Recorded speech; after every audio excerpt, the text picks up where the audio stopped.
Galit si ate tuloy. Galit tuloy si ate.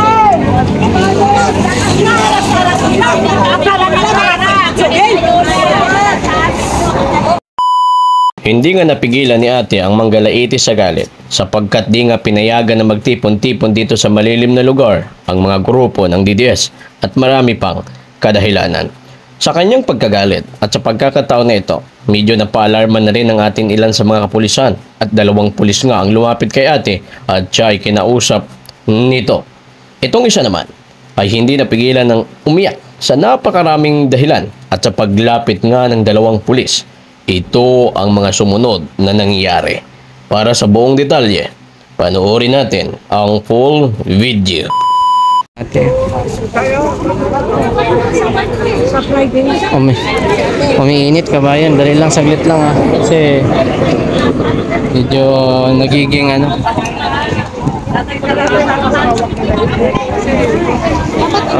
yan, hindi dito kami sa labas lang kasi nga po medyo uminit nga po kabayan si ate dahil yun nakikiusap kasi sila na dito nga sila payagan sana kasi medyo mapuno at nandito yung mga tao kaso mukhang ayaw ni kuya kanina, hindi ko alam pero nakalagay sa kanya Quezon City Depots so ayaw talaga payagan na dito sana dito kasi medyo dito malilim kaso ayaw nga nila pumayag, gusto nila doon tingnan nyo po yung sitwasyon doon kabayan napaka doon, napaka init ho doon kaya si ate nilakita na siya ng pulis dahil nga medyo uminit, di ko alam, di ko rin ginawa sa mga traffic ng Quezon City.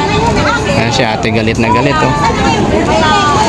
medyo ang Cebu, anong sinungon bumalon Duterte, walang Marcos Duterte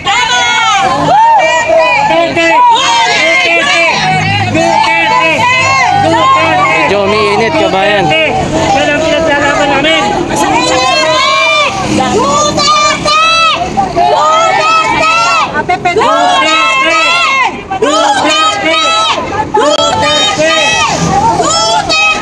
Hindi kasi sila pinayagan doon ayan yung hindi pumayag kabayan yung may di po siya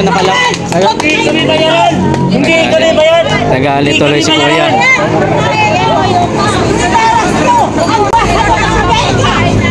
galit si ate tuloy si ate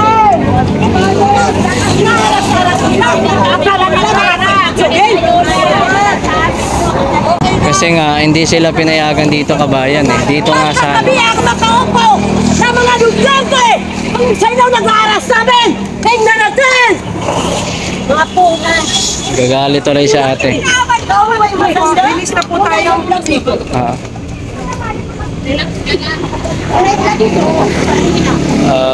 kaya nga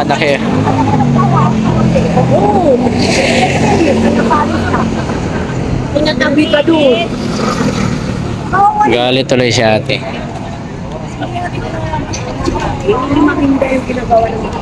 hindi lang mga kababayan medyo minute lang ang kasi nga meron yata sinabi kay ate di ko lang sure kung meron medyo minute si ate kaya nagalit si ate minute yung dugo ni ate pasensya nyo na po dito yan diyan siya galing bigla siyang talagang nagalit kaya nga nilakitan siya ng pulis kabayan yun kabila medyo mainit hindi naman nila ito pag-aari bansang Pilipinas ito kabayan dami dito ayan tapos dito kalsada kaya nga kinausap yun si Jose Cranky kinausap doon kabayan di ko alam kung medyo uminit tuloy ang ang eksena mga kababayan Naman tayo eh. Uminit si ate. May mga anak kayo, mga pamangke, ako. Eh, kesa kansado, masaya kayo. Dahil sobrang na ng nag-iwan sa Pilipinas. Uminit tuloy si ate. Laging kayo ambassador kasi ng China si Carla. Magalit po ako, ng ex-ambassador. Sinatabi na mga Quezon City traffic na pinapalipat, nagsasalita pa. Hindi ko pwede. Kasi may rangko yung tao, hindi pipitsogin eh. May permit po. At saka may permit kami. Bakit pa patigil nila? Uy, Lahat tayo may karapatan magsagot. oo, masakit yun. Tingnan mo, kung na-high blood, pumalis na. Ang layo ang galingan niya. Bago lang tayo naglabas sa hospital, kainoperahan yung mata niya. Bakit mo ipapatigil sa isang public place? Ito. Itong sidewalk public place nito. Pag-aari ng taong bayan yan, hindi pag-aari. Kalsada, hindi ito mayari ng ano, ang mayari ito, public to. Thank you, Kahit saan Ma'am ka Len. sumarang ka na pwede. Hindi ka pwede i-control na mga... Saka isa pa, may Binigyan tayo ng permit eh. Ay mainit doon, siyempre pwede ka mag- Ayan, medyo nagkaroon tuloy ng ano, tension. Ano pa ni... Ma'am Len, salamat ha. Wala. Medyo uminit. Malis na. Siyempre, ikaw daw ang tayboy. Na para kang tinataboy na ano. Simpleng mamamayan. Hindi ang tataas at katungkulan yun. Grabe naman ang mga ano. Ginagawa tayong ano eh. Ginagawa tayong puppet eh, yung robot. Hindi kami robot! Hello, Infinite. Good morning. Good afternoon, Infinite. Ayan, Infinite, thank you so much for being here. Oh, medyo nga nagkaroon ng intense mga kababayan. Infinite, good morning. Good afternoon po. Thank you for being here. Kasi sila yung nandiyan eh. Kaya ka ang... Oh, ano to? Nila, baka daw makita sila ni ano, na nandiyan sila kay Sarah daw. Oh, tama ba yun? Uwi na yun. Uwi na muna sila. Thank you, Infinite, for being here. God bless. Ano kuya? Kuya.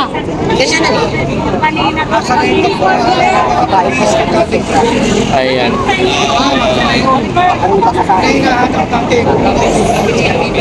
God bless, Infinite. God bless. Magagalit ka. Hindi maganda yung ginawa niya. Nakahiyak niya ako sa kanila. Pinagisip natin bago ko piratay ng mata niya. May ano pa kasi punta lang dito. Wala pa. Sige. So, pinapalit. Sige. Yun ang mga Okay. Ano ba nangyari, ma'am? Thank you, Infinite. God bless you. God bless, Infinite. God bless. Sabi ko, kakain lang ako, arangkadang ko yan. Hindi na nga nakasalita eh. Kasi ako, tama naman yung ginagawa natin eh. Hindi naman tayo nangaharas. Hindi namin mga kasama natin, hindi dumating. Natakot sila sa kapulisan sa labas. Akala nila, siguro, opo na din ngayon, bukas. Makakaupo din kayo. Tingnan natin kung ano mangyari sa kanila. Grabe ang ginagawa nila. Sa bayan, hindi yung sarili mo yung laman yung maglaman natin ng bayan. Ito, huwag kayo matakot sa kanila. Basta pumunta lahat dito. Ang kailangan sa bayan natin magkakaisa, magtutulungan. Kaya kailan mo sa Ingkinos, wala nang bayan ito. Pamamahay. Magkaisa tayo para sa lahat. na tayo. Basta na kayo. Magkaisa na Puro tayo may dito. reklamo na kayo. Infinity. Saan kayo? Ilan na nandito? Ulo ko na naman yung ano mo. Kaya alam una ang sabi, ano tingnan nyo? Ang dami ng pulis dito, nasaan kayo? Dumating kayo dapat ngayon na. Ito na yung dapat laban natin para sa bayan. Kaya panawagan sa lahat ng Pilipino dito sa Luzon, magkaisa tayo ngayon na, hindi na bukas. Ngayon na taban tayo ng batas, hindi ganito na. Gawin nila nga tayo na matakot sa kanila. Nakita nyo mga pulis dito nakapaligid sa amin. Hindi kami alis dito hanggat hindi kayo dumating kayo magkaisa.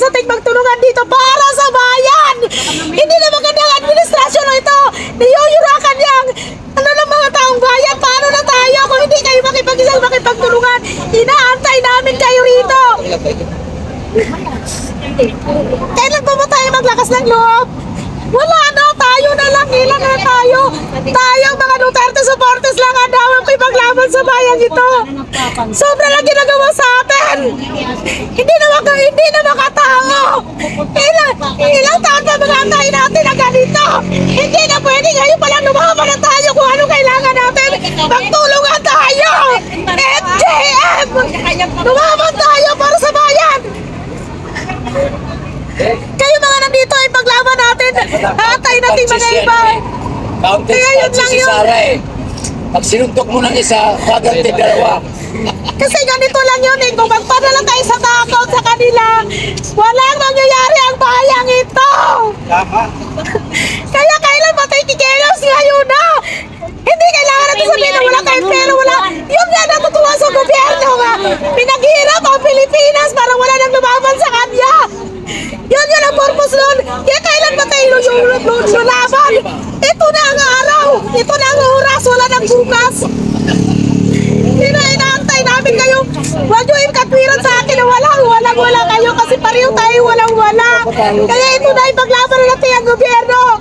Paglaban na natin kung paano natin pangsakit sa gobyerno Marcos. Bulok na bulok. Kaya tayo mga FGM tayo ang mag-asa ng bayan. Makipaglaban tayo. Makipagtulungan para sa bayang ito. Kung nasaan kayo ngayon, pumunta na kayo rito. Salva ang Pilipinas. Salva ang next generation. Yan.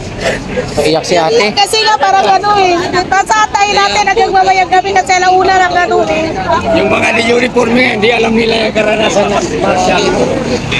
Ako isa akong guerrilla na sisli.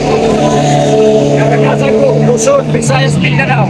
Panahong pa ni Admiral Spaldo Ramos.